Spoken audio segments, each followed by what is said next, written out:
And we're here, everybody. Hey, how's everyone doing?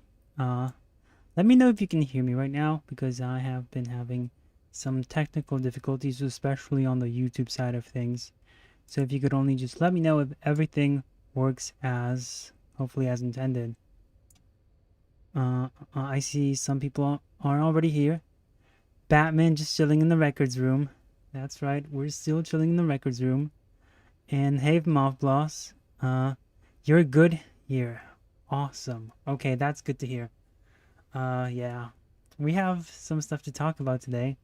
If you guys already saw the title, I wanted to talk to you about the Avatar, the animated series, not the animated series. We're not talking about that, although we're definitely going to allude to it, especially because well, if you guys know, the Netflix adaptation already came out.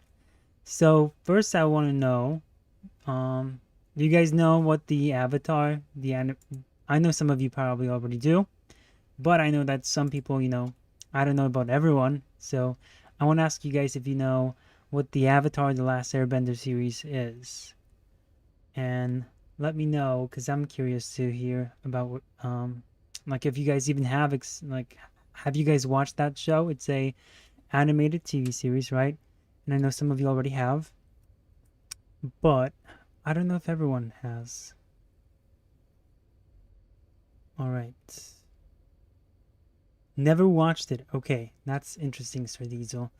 So that's good. That's good. That gives me like the chance to kind of explain what's going on, and I think everyone should kind of pay attention to this sort of stuff, because it's not just a recent release, but I'm gonna try to. That's good to know because that tells me that I'm going to have to kind of give you some background as to what it is, and we'll work into the recent Netflix adaptation. Mudcap, hey Mudcap, he's saying I've seen it front to back multiple times. Oh, that's great to hear. Then you probably have a lot to say about the recent adaptation by Netflix. So yes, uh, for those who don't know, Netflix recently, like I think 2 days ago, I think, released a Netflix adaptation of their Avatar: The Last Airbender series. And let me pull up some of the visuals to help you know, to let you know what it is. Although some of you already know, so I'm not gonna dwell too much on it. But okay. So this was the series. This was an animated series in the 2000s, beloved by many fans. It's basically like superheroes, honestly. So in this show, you have what they call benders. And it's based on they control the elements like fire, water, earth, and air, right? So they control those elements, and they exist in a world where there's people who have these powers, kind of like mutants, but you're born with these bending powers. There are of course some people who don't have these sort of powers, and those would be people like this guy over here with the man bun. That would be Sokka. So he is like your typical guy who doesn't have those powers. So obviously he has to resort to his skills, his weapons, and all that stuff. So it was a huge show. It's basically about the name of the show is Avatar, right? So the main character is a somebody you would call a avatar. So an avatar is a person who can control all the elements, and he's almost like this worldly diplomat. And this kid here in the middle is the avatar. Uh, we could go into like a lot of the specifics, but that's mainly what you have to know is that this is a world where it's kind of like it was, like I said, it was created in the 2000s. So it's got one of those, it's got the world, it's got incredible world building, if you ask me. It's one of those properties because it was very popular to do like lore heavy storylines and fictional worlds back in the day. You know how Harry Potter had its own corner, Lord of the Rings got its own adaptation, and you had a lot of TV shows even doing a lot of that world building and entering a fictional world and wanting to be part of that world. That was very much etched into a lot of entertainment back then, and it still is. That's why you have so many Harry Potter fans till this day, and Star Wars fans, and the whole lore aspect was huge. So this was the show, and Netflix made an adaptation like 15 years later after the show ended, and it was essentially supposed to be kind of like a, well, there was a movie. There was a movie in 2010, 11 made by M. Night Shyamalan that was panned for the right reasons, mainly because the actors were too white. Apparently, they were white. They were, what's the term? Whitewashed, right? Even though you have characters that are from, like, the main character is supposed to be of Asian descent. Like, I don't know, he's not Vietnamese, but somewhere in the eastern sphere of the world. Whereas the other ones is you have natives to the South Poles and the North Poles, or at least represent something like that. And then you have earthbenders who are that would be like the water tribes, and the air nomads, what you would call them, would be like those people in the eastern hemisphere. Although technically all of them are on the eastern side of the globe, because even the firebenders, they're also Asian. So you got mainly like an eastern tale kind of happening here, and so a lot of people got mad for that reason. And let's face it, M. Night Shyamalan had an awful movie, but that's okay, because then we got a adaptation that was supposedly better. And Victor C says, "Damn, I was gonna watch Avatar, but now I see it's not a good adaptation." Yes. Also, I told you guys that it was on my Instagram page. I told you that it was actually somewhat surprisingly good, the one on Netflix, and it had a lot of drama starting out. The writers of the original series, the creators, I should say, did drop the entire show, the entire Netflix production team, because for some reasons they gave us like an excuse saying that it was creative differences or something along those lines. My theory was that they wanted to make the show more modern day, more woke, if you would kind of want to use that sort of language. Because they also went on after the Avatar, they went on to do Dragon Prince for Netflix, from what I understand. And so that show, oof, Dragon Prince, if you've seen that show, it's rough. It's rough. It suffers from a lot of what you have today nowadays. Not only just the poor animation style and the uninspired world building. Speaking of, that which we loved about this series, they went on to put out something that was totally, it was almost like an imitation of what the Avatar series was. And this series had so many beloved fans around the world, and for them to then do that was kind of disappointing for a lot of people, including myself. A lot of modern day, you could argue that a lot of that was even here, but with Dragon Prince, they did not hold back. They were just totally into the modern day approach of writing characters. So, it's kind of like with comic book writers right now. If you think about the who's writing, the type of writing that they do in the comic books, Marvel and DC specifically, and even Image to perhaps an even greater extent, is that the writing there is very much geared towards, or it's written by these Twitter activists, right? The typical leftist Twitter activist, or I should say X maybe this time around.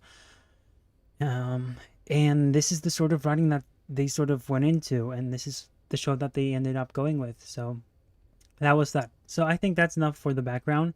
What you have to understand is that these characters exist in this mystical world where you can control elements, and that's pretty much it. And the main character can control all of them, but he has to learn about that. And Moodcap says, and that horrible Voltron cartoon by Netflix. That's another great point. That's another thing that I actually wanted to watch that, but once I realized what type of series it was, wasn't that created by the creators of The Legend of Korra?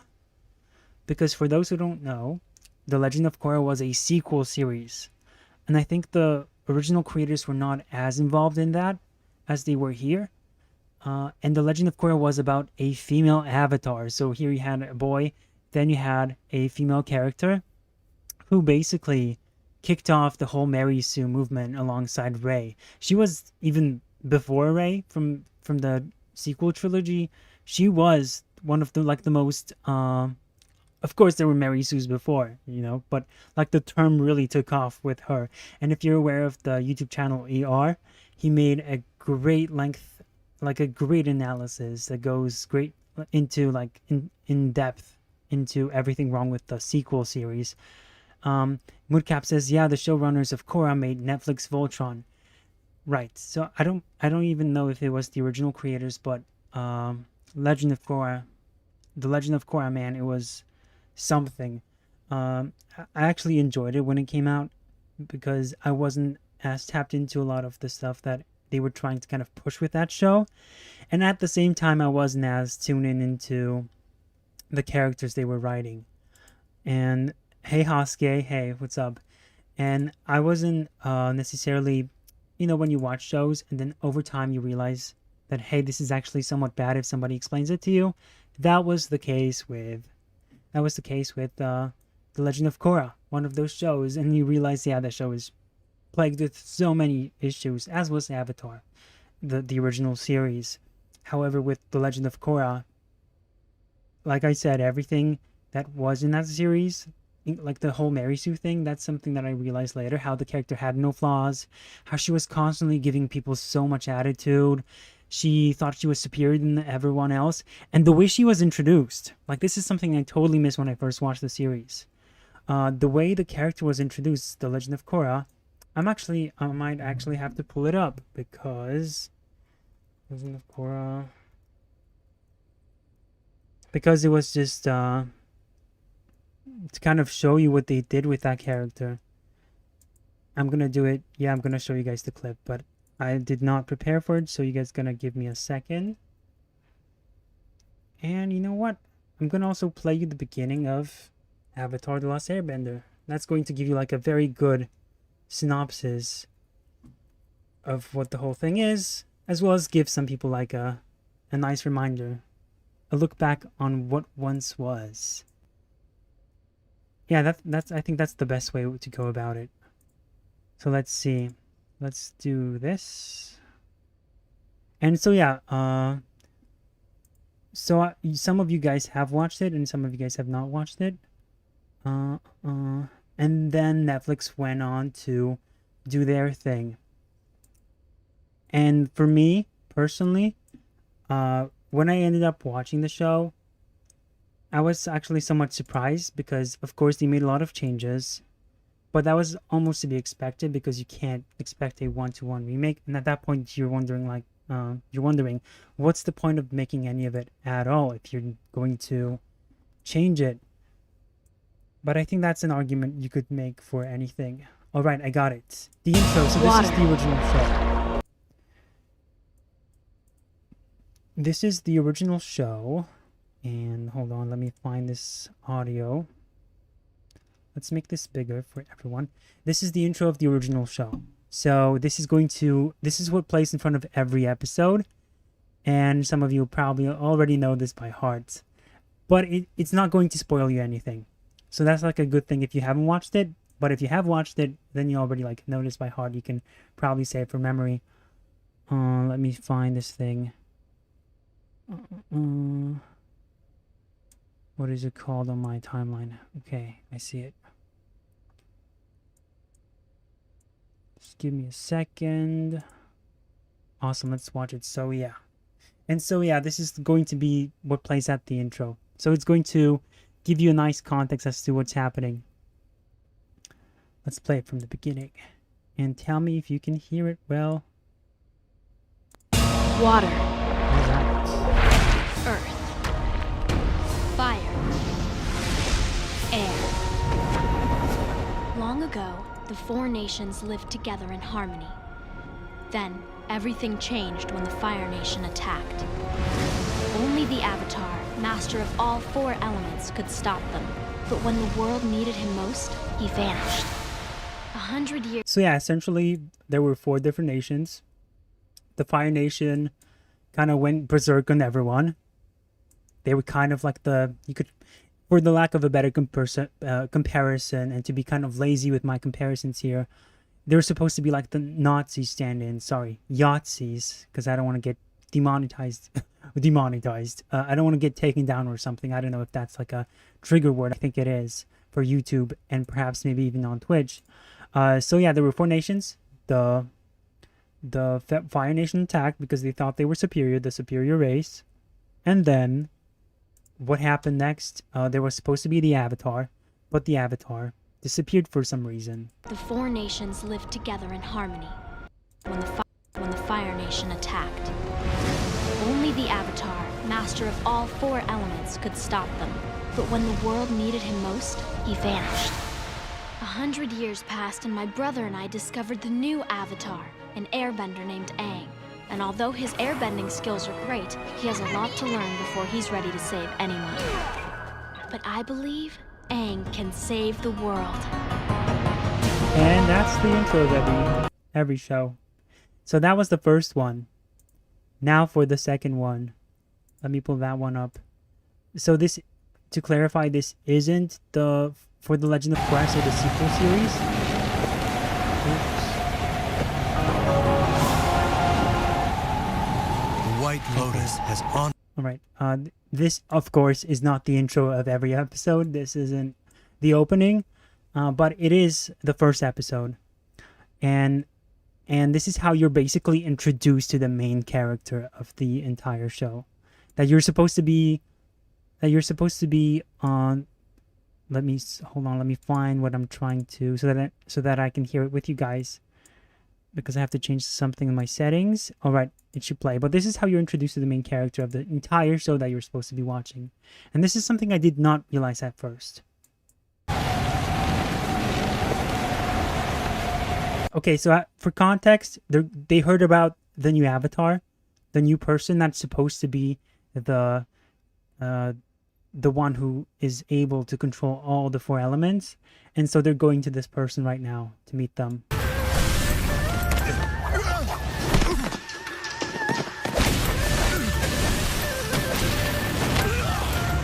All right, so that's the main character, and this sequel series happens like, I want to say 50 years after the original, and it's supposed to be the new Avatar. Maybe more. I think more. Definitely more. And Hosuke says on Twitch, my opinion on this is I didn't have an opinion, simply because I haven't seen it. Cat emoji. Dizzy cookie. So I'll just take your word for it. I genuinely don't support animation to live action adaptations.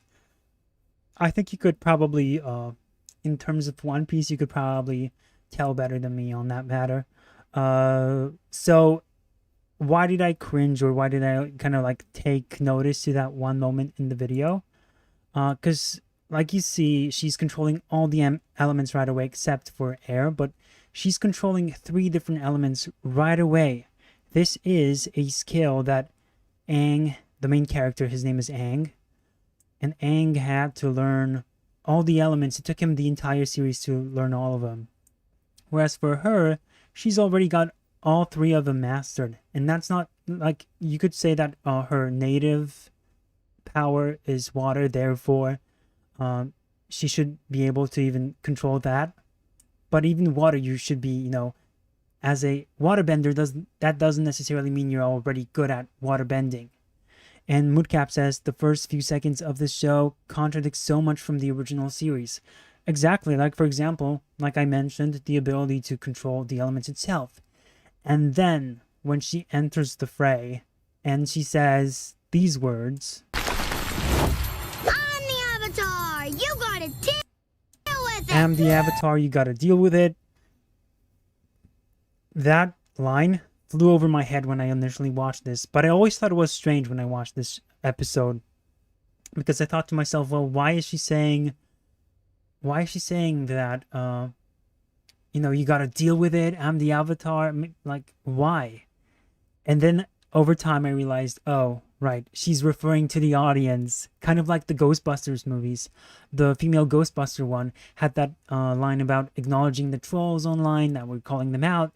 This was supposed to be that, except here this makes even less sense, because they're responding to nothing. Whereas there, they kind of hid it under the excuse that they were responding to like hate comments online that saw them do something, like saw them at work with like against the ghosts, right? Because that went online. And for this, that's not nothing here, right? There's none of that here. So that was basically, so that's the context. And if you were to ask me like what I thought about this series, I would say that, let's see, like the main trio, of course. Let me kind of pull that up. So this is like the main characters here on the screen. And let me now move them. So here are my thoughts about the series in general. The main characters, the actors they got for them. So the main trio you see here, you know, they look pretty good in terms of the actors they found. However, once you kind of get to know them and the actors, you see their performance. Hold on, let me turn off Batman because he's kind of chilling here in the background, and I didn't even notice he's there. Bruce, you gotta get out of our face for a sec. So they're pretty good, but the actors, when it comes to the acting, you know, the main kid, he's kind of like there's something off about his like pronunciations, but still he gives the impression that he's playing the character, right? So he's playing the character, and he's a youthful kid who's very much has some guilt in him, which is what you want out of Aang. Katara, I think she is the waterbending girl who controls water. She is definitely, she's been butchered, I would say. She has no personality other than she is just kind of mopey all the time. She rarely showcases any other emotion other than just kind of being sad all the time. And I get she has a good reason as to why, but she is the only character in the entire show to not show any other emotion. And Sokka, I think he is the best character, honestly, in the show. Not just from a writing perspective, but also the actor they got sounds just like him, just like the animated version. And so he's great. And the way his stories unfold, it's actually the most accurate out of all the other characters. And I would say it's even better in a lot of ways. So I would say, yeah, they did a good job with the Sokka character. Moodcap says something else the show establishes that each avatar suffers with mastering their opposite element. Aang had trouble with earth bending because he was an airbender, but Korra is another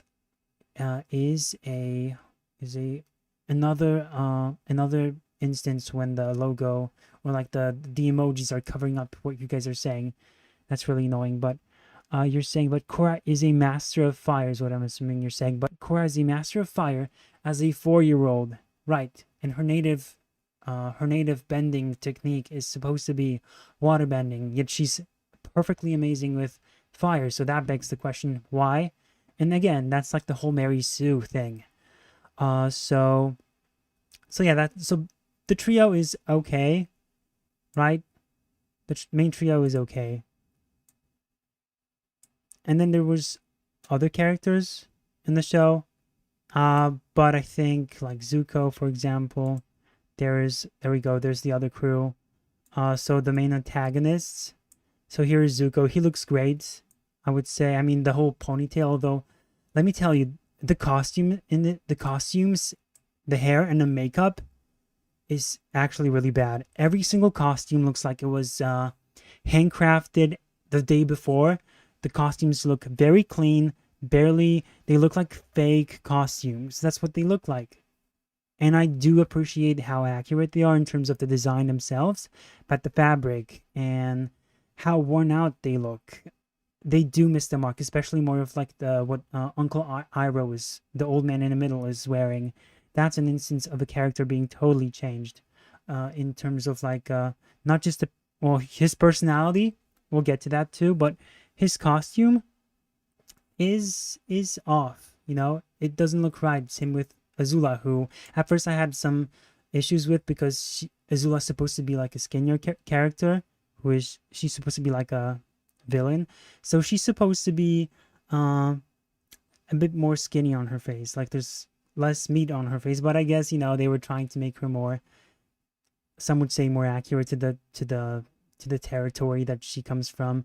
But again, not every Asian person has a chubbier face, which, you know, some people say that those are their beauty standards. A rounder face means a prettier face, but that's still not the character. That's not the point of the character. You could do that with every other character, but not Azula in some of her friends.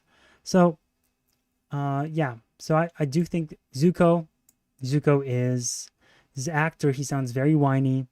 Some would say, I've seen some people make fun of him and say that he sounds like he's gay in a lot of ways.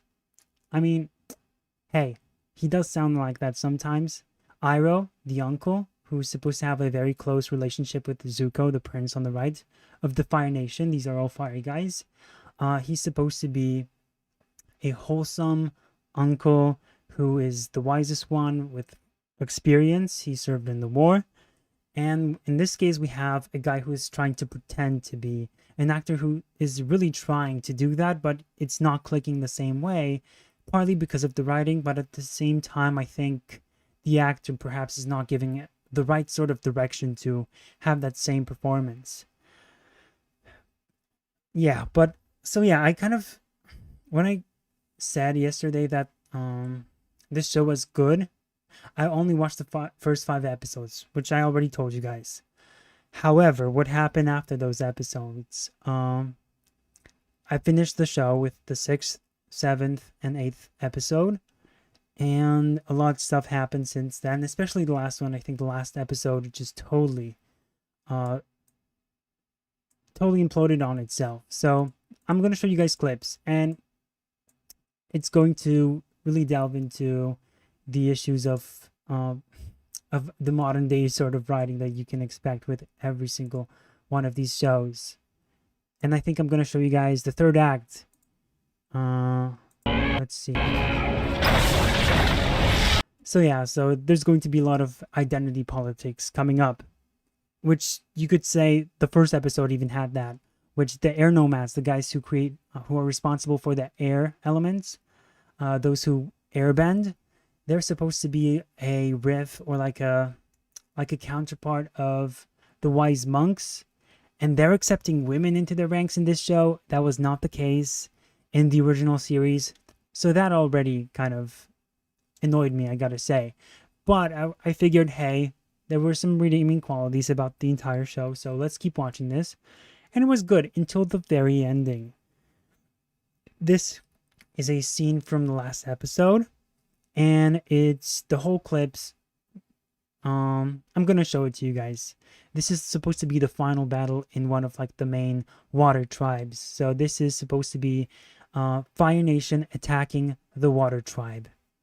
And so what happens here is the Avatar, the main character, and his 2 friends find themselves in the middle of everything. Actually, yeah. You know what? To kind of give you more context, let's compare 2 scenes from the show. That's going to be the smarter way to go about it. Let's see if I find it.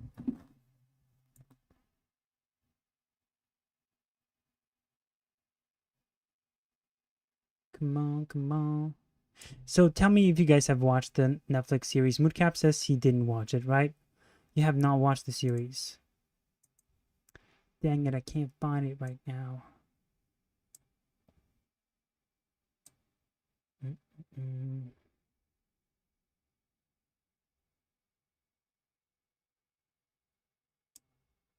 Okay, I think I found it.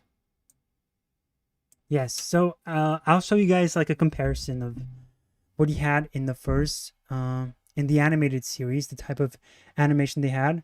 Woodcap says, haven't seen the Netflix series. Yes, that's what I thought. And then Hosuke says he hasn't watched it because he hasn't watched the original show. All right, so I'm going to show you guys a comparison of the 2 scenes that are in the show.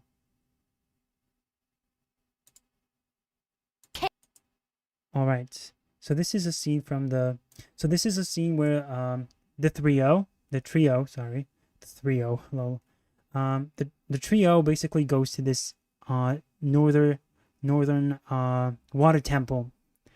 And that's where they go to learn the water bending skills and all that stuff. And Katara, the female of the group who can water bend, she's upset with one of the the main guys over there who teach waterbending because women are not allowed to fight. Their waterbending is used for healing. And she is pretty mad that she's not able to do it. And so and she confronts one of the guys, one of the teachers, and she's going to fight him.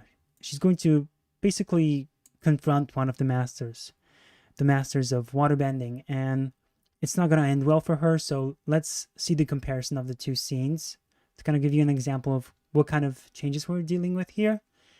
And I think it's interesting to see how, compare the action scenes in this scene compared to the other ones. So let's watch it. Gonna win this fight. I know! I don't care! You don't have to do this for me. I can find another teacher. I'm not doing it for you. Someone needs to slap some sense into that guy. Yeah. So, you decided to show up? So someone could say that, this was an instance of the show trying to make some kind of commentary about women. I guess maybe that could be a thing. But at the same time, I would see this, it would be very natural for this character to take issue with that, especially since she wants to be a waterbender and help out in the entire adventure. So I think it makes sense for her to confront this man. And I think the way the two series approach this whole situation is very different. Aren't you gonna fight? Go back to the healing huts with the other women where you belong. Fine. You want to learn to fight so bad? Study closely. Dang, she's fast.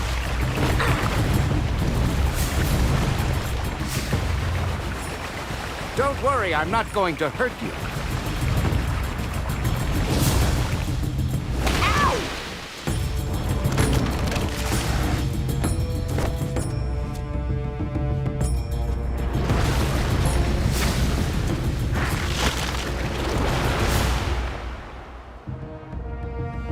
You can't knock me down! Go, Katara!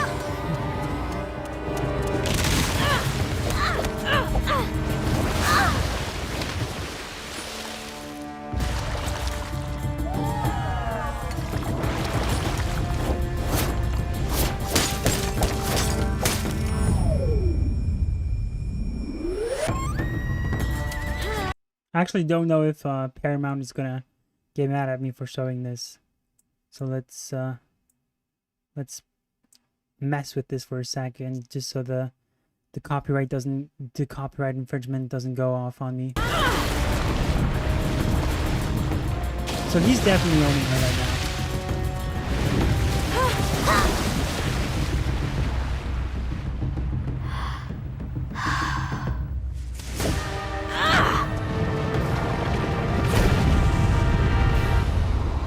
So yeah, they can control ice as well because it's water. You are an excellent waterbender.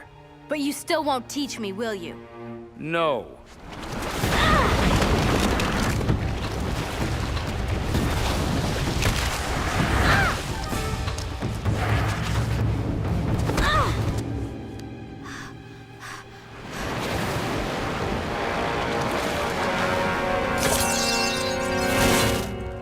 He was definitely going easy on her as well, and he was still demolishing her. It's kind of like what you would expect with Batman fighting all of his sidekicks.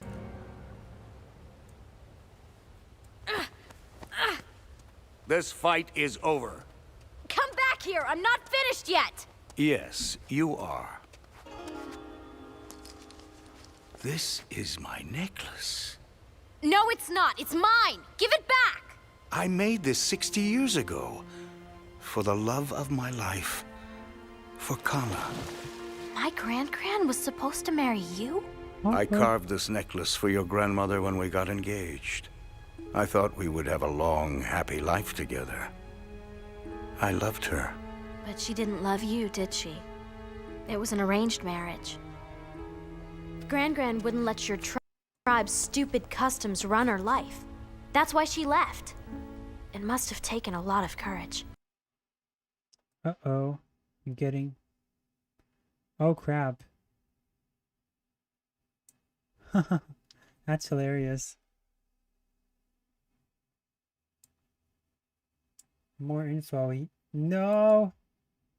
Can you guys still hear me? Crap. Hold on, this is insane.